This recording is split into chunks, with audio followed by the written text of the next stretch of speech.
Nagsisimula ang pelikula sa China Human Bank kung saan dumating si Chen Xing, isang empleyado ng Statistical Bureau upang mag-withdraw ng pera. Ngunit sa oras na yon, ilang lalaking nakamaskara ang biglang pumasok sa bangko na may dalang mga baril at agad na binaril ang gwardya. Pagkatapos ay nagbanta sila sa mga tao sa buong silid na umupo sa sahig. Sa kanila sinimulan na lapitan ang mga empleyado upang punan ang kanilang mga bag ng pera. Habang sinisimulan ng gang ang pagpuno sa kanilang mga bag ng lahat ng pera na mayroon ng bangko, ang tanging nagawa na lamang ni Chen ay manood. Sa oras na yun, ang isa sa mga empleyado ay nagawang makakuha ng lakas ng loob at pinindot ang signal ng alarma na nagbabala sa pulisya. Napansin ito ng pinuno ng gang kaya binugbog niya ang lalaki bago niya binalaan ang lahat ng kanyang mga tauhan na maghanda sa pag-alis. Pagkatapos ay isang itim na kotse ang huminto sa labas para sa 4 na miyembro ng gang na katatapos lang magkarga ng pera. Nang lalabas na ang huling miyembro na pinuno ng gang, tumayo si Chen at sinipa ang basurahan patungo sa lalaki. Nang tamaan nito ang pinuno ng gang, bumagsak siya at nalaglag ang maskara sa kanyang mukha. Pagkatapos ay ginamit ni Chen ang kanyang espesyal na kakayahan na mayroon siya at mabilis na tiningnan ang mukha ng lalaki. Sa isang simpleng sulyap lang, naaalala na ni Chen ang bawat detalye sa mukha ng lalaki, ang sukat ng noo nito, ang lapad ng bibig at maging ang distansya sa pagitan ng mga tainga nito. Lahat ng katangian ng pinuno ng gang ay nailalagay niya sa kanyang memorya sa isang sulyap lang, ang pinuno ay nawala sa sarili saglit at sa sandaling siya ay makaalis, si Chen ay tumayo at nagsimulang magsulat sa poster ng isang lalaking modelo at isinulat ang mga sukat na nakuha niya kanina. Hindi nagtagal ay dumating ang pulis kasama si Inspector Son at ang iba pa niyang puwersa na mabilis na naayos ang sitwasyon sa ilalim ng kanilang kontrol.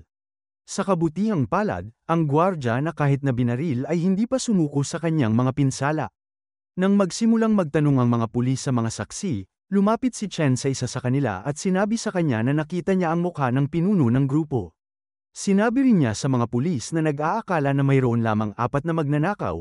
Sinabi niya sa kanila na ang panglima ay naruroon din at ito ang nagdala ng kotse para gamitin nila. Mapalad ang mga pulis dahil si Chen na napakatalinong tao ay naalala din ang plate number. At hindi lamang yun, napag-alaman na niya na ito ay malamang naninakaw mula sa Bureau ng Archiver dahil ang mga numero ay 3 lamang tulad ng mga nasa archive. Dahil namangha sa kanyang husay, sinabihan ng inspector ang kanyang mga tauhan na kunin siya para gumawa ng sketch ng suspect habang inuutusan niya ang iba na hanapin ang plate number na ibinigay sa kanila ni Chen. Sa istasyon ng pulisya, ibinigay ni Chen ang mga tiyak na detalye na nabanggit niya kanina sa sketch artist dahil sila ay nagmamadali sa paggawa ng sketch ng mga salarin. Sa kabilang banda, umalis si Inspector Son upang kunin ang ulat tungkol sa kotseng may peking plate number at nalaman na ang kotse na isa ring ninakaw ay inabandona ng mga salarin. Ginamit nila ang palengke ng mga magsasaka upang magtago at makatakas. Nagmamadaling bumalik ang inspektor upang tingnan ang sketch at nalaman na sa unang pagkakataon sa kanyang karera, nailarawan ng artist ang salarin sa pinakaunang pagtatangka. Ngunit hindi masyadong kumbinsido si Son matapos itong masaksihan, dahil walang sino man ang makakaalala ng mukha na may ganoong katumpakan sa unang pagkakataon na magkita sila. Gayunpaman, sinisikap ni Chen na tiyakin sa inspector na sigurado siya sa kanyang mga kakayahan at ang proseso ay isang kilalang paraan ng statistical trick na tinatawag na data portrait. Nang hindi pa rin kumbinsido ang inspector, tinitigan siya ni Chen at sinabi sa sketch artist ang mga sukat sa mukha niya nang hindi binubuksan ang kanyang mga mata. Ang larawan ay eksaktong kapareho ni Son, kaya sa wakas ay napagtanto niya na si Chen ay nagsasabi ng totoo. Mabilis niyang ipinadala ang larawan ng salarin para maikumpara sa kanilang mga talaan, at pagkatapos lamang ng ilang araw ng pagsisiyasat ay nahuli ang mga magnanakaw. Ang mga lalaki sa pangunguna ng kanilang gang leader na si Ding Qiang ay nahuli at nakulong. Si Chen na tumulong sa pulisya na tuklasin at hulihin ang mga mapanganib na magnanakaw sa loob lamang ng ilang araw, ay naging tanyag sa balita. Di nagtagal, sinimulan siyang tawagin ng mga tao bilang numerical whiz, at lahat ay nagsimulang sumunod sa kanya upang magtanong at magpa-autograph. Si Chen na naging introvert sa buong buhay niya at ayaw na magkaroon ng maraming tao na umaaligid sa kanya sa lahat ng oras ay nahihirapan na harapin ang kanyang bagong kasikatan. Sinusundan siya ng mga tao kung saan-saan at tila walang katapusan, nagsisimula na rin nilang sundan siya hanggang sa kanyang opisina. Naiinis na pumunta si Chen sa opisina ng kanyang boss para magreklamo kung bakit pinapayagan ang lahat ng reporter na makapasok sa lugar ng opisina, ngunit sa tingin ng boss niya ay isa itong magandang bagay na gusto siya ng press at binibigyan siya ng magandang reputasyon dahil makakatulong din yun sa kanilang kumpanya. Dahil ang nagugustuhan ng mga tao na mahusay na direktor ng opisina ay makakagawa ng isang magandang katayuan sa lipunan ng kumpanya. Naguluhan si Chen sa oras na ito dahil kailan pa siya naging direktor ng opisina, binuksan ng kanyang boss ang isang drawer at ibinigay sa kanya ang promotion certificate sa mismong sandaling yun. Nag-atubili si Chen na tanggapin ang alok, ngunit tiniyak ng boss na karapat-dapat siya sa promosyon kahit sikat siya o hindi. Pagkatapos ng nakakapagod na araw sa opisina, pumunta si Chen sa ospital kasama ang kanyang asawa upang bisitahin ang kanyang kakambal na si Mo na nagpapagaling mula sa mga pinsala sa binti na naranasan niya ilang taon na ang nakararaan. Si Mo ay umupo kasama ang kanyang pamangkin na nagbabasa ng libro at pinapanood ang kanyang kapatid na lalaki at hipag na umaakyat papunta sa kanyang silid. Maya-maya ay binigyan ng pahintulot ng mga doktor si Mo na umalis sa ospital at sinabi ng mga ito kay Chen na malabong makabalik si Mo sa parehong lakas gamit ang kanyang mga paa.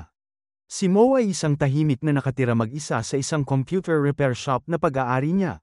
Kaunti lang ang pera niya at parang laging malungkot ang mukha at siya ang ganap na kabaligtaran ng kanyang nakababatang kapatid na si Chen. Nagpasya ang pamilya na ipagdiwang ang bagong taon ng magkakasama sa susunod na araw, at maya-maya lang ay iniwan na ni Chen at ng kanyang pamilya si Mo nang mag-isa sa tindahan.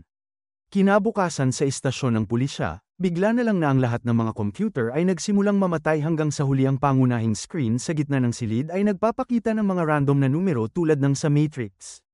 Ang mga opisyal ay naguguluhan sa kung ano ang nangyari sa kanilang sistema at pinaghihinalaan ang isang virus gayunpaman, habang sila ay nag-iimbestiga. Napagtanto nila na ang mga numero sa screen ay sumisimbolo sa mga letter ng Chinese at nang sinuri nila ito ay nakita nila ang mga pangalan ng mga pulis at ni Chen ng ilang daang beses. Kaya naman agad na tinawag si Chen sa pinangyarihan upang tingnan kung may alam siya tungkol sa kakaibang pangyayari, at pagdating doon ni Chen ay medyo nadismaya siya dahil gusto niyang makasama ang kanyang pamilya para ipagdiwang ang piyesta. Gayunpaman, habang ipinapaliwanag sa kanya ng mga pulis ang sitwasyon, nagpasya siyang ituon ang kanyang atensyon dito. Nang sinusuri na niya ang mga detalye, ang numerical screen ay nagbago upang ipakita ang imahe ng isang nakapulang damit na babae na tinatawag ang kanyang sarili na Flower Demon.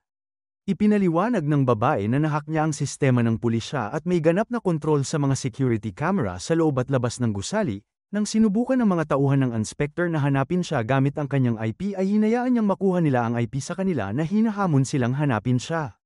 Ang IP ay lumalabas na IP ng taong gumagamit ng VPN, kaya matatagalan sila sa paghahanap sa aktwal na address nito. Gayunpaman, nakikita rin pala sila ng Flower Demon dahil may kontrol siya sa lahat ng CCTV camera sa silid. Ang pulis ay nakaramdam ng pagkabigo at nagtanong kung ano ang gusto niya at kung bakit niya ginagawa ang lahat ng ito. Ang demonyo ay nagpatuloy sa paglalabas ng sama ng loob tungkol sa kung paano ang ilang mga tao ay inosente at ang iba ay hindi, at kung paano ang mga pulis ay gumagawa ng ilang mga maling desisyon kamakailan. Hiniling niya sa kanila na palayain ang huling salarin na kanilang nahuli na si Ding. Ang mga pulis ay tumawa sa ideya at sinabi sa kanya na walang paraan para makalabas si Ding sa kulungan ng ganoon kadali. Sinubukan silang bigyan ng babala ni Flower Demon na ang kahihinatnan ay magiging kakilakilabot kung hindi nila gagawin ang hinihiling niya, ngunit hindi pinakinggan ng mga pulis ang kanyang babala. Kaya naman ipinakita ng demonyo kung hanggang saan ang kanyang kayang gawin.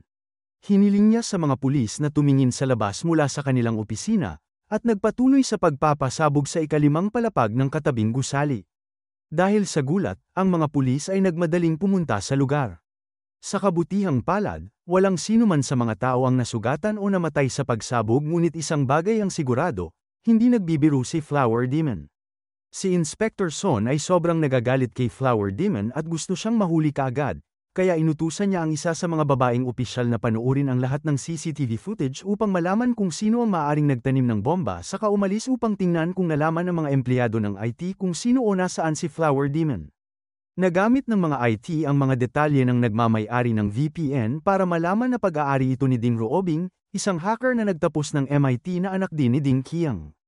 Ang nararamdamang puot ni Inspector Son ay tumaas, bumalik siya sa istasyon at hinihiling kay Flower Demon o Ding Ruobing na sumuko na ngunit wala sa mood ang hacker na gawin yun. Sinabi niya sa kanila na nagtanim siya ng 2 pang bomba na mas malakas kaysa sa unang bomba, binigyan niya sila ng oras para isipin ang kanyang alok na pakawalan si Ding Qiang at muling ibalik ang screen sa mga numero. Pagkatapos nito ay pumunta si Son at ang kanyang mga tauhan sa bilangguan upang tanungin si Ding Qiang at alamin sa kanya ang lokasyon ng kanyang anak na si Ding Ruobing, ngunit ang lalaki ay tila hindi natinag at walang impormasyon na ibinunyag sa mga pulis. Naiinis na bumalik sila sa istasyon ng pulisya kung saan muling lumitaw si Flower Demon, sa pagkakataong ito ay nagmungkahi siya ng ibang solusyon sa kanilang problema. Hinahamon niya ang numerical whiz na si Chen. Kung masasagot niya ang dalawa sa kanyang mga tanong sa loob ng takdang oras ay sasabihin niya ang lokasyon ng mga bomba. Dahil walang ibang pagpipilian na natitira at ang mga IT ay nangangailangan pa rin ng mas maraming oras upang mahanap ang lokasyon ng salarin, si Chen ay sumang-ayon. Para sa unang tanong, binigyan siya nito ng 30 minuto para sagutin ang mukhang 4 na tanong gayunpaman. Ipinaliwanag ni Chen na ito ay isang tanong kung saan mayroong isang positibong sagot na magbubunyag ng pangkalahatang lokasyon ng bomba at ang 3 iba pa ay magbubunyag ng higit pang impormasyon tungkol sa mga bomba. Mabilis na kumilos si Chen at hiniling naman ni Son sa kanyang mga tauhan na tipunin ang pinakamahuhusay na guro sa matematika mula sa buong bayan gayunpaman, nang magtipon ng lahat ng iba pang guro sa matematika upang tulungan si Chen sa paligid ay binalaan sila ni Flower Demon na kung tutulungan nila si Chen ay sasabog ang mga bomba. 16 na minuto ang lumipas, at sa wakas ay sinimulan ni Chen na sagutin ang tanong ng may katumpakan at sa wakas ay naayos na ang pangunahing problema. Inihayag ni Flower Demon ang lokasyon ng bomba na nasa museo, at mabilis na umalis ang mga pulis sa pinangyarihan. Para sa mga susunod na tanong, inalala ni Chen ang panahon ng kanyang nakaraan at ang panahon kasama ang kanyang kapatid na si Mo na palaging mas matalino kaysa sa kanya. Itinuro sa kanya ni Mo ang isang trick sa pagbabawas. Ginamit ito ni Chen sa kasalukuyan at nagawang sagutin ang tanong na may natitira na lamang na 1 minuto upang ihayag ang eksaktong lokasyon ng pangalawang bomba. Sa oras na yun ay nahirapan si Son at ang iba pang pulis na iligtas ang kanilang sarili mula sa epekto nito. Bumalik si Son sa istasyon ng pulisya na galit at hiniling kay Flower Demon na sumuko dahil kung mahuhuli niya ito ay pahihirapan niya siya. Gayunpaman, walang pakialam si Flower Demon at sa pagkakataong ito ay binigyan niya ng mas mahirap na tanong si Chen. Nang magreklamo si Chen na imposibleng masagot ito sa loob ng kalahating oras, binigyan siya nito ng 1 oras na palugit. Ngunit mayroon siyang isang problema, hindi niya alam kung paano sagutin ang equation. Ang balita ng pambobomba ay mabilis na kumalat sa buong media, kaya ang asawa ni Chen ay dumating din sa istasyon ng pulisya na may plano. Alam niya na masasagot ni Mo ang tanong kaya sinabihan niya ang inspector na dapat silang pumunta sa kanya at sunduin siya mula sa tindahan. Medyo nalilito si Son kung bakit mas matalino si Mo kaysa kay Chen kung high school graduate lang ito, pero sinabi sa kanya ng asawa ni Chen na si Gina dati ng math genius si Mo at hindi lang siya nakapasok sa kolehiyo dahil sa katotohanan na ang kanilang pamilya ay walang sapat na pera upang mapag-aral ang 2 anak na lalaki sa kolehiyo. Napagpasyahan ng ama ang kanilang kapalaran gamit ang isang papel na lucky draw. Si Mo ay hindi pinalad na mapili kaya siya ay nanatili sa bahay at nagbantay ng tindahan habang si Chen ay nag-aral sa unibersidad. Sa kasalukuyan ay dumating ang 2 sa tindahan, sinundo ang nag-aatubili na si Mo at dinala siya sa istasyon ng pulisya. Sa oras na makarating sila doon ay 20 minuto na lang ang natitira gayunpaman, nasagot ni Mo ang tanong sa loob ng takdang panahon at naibigay ang sagot kay Chen.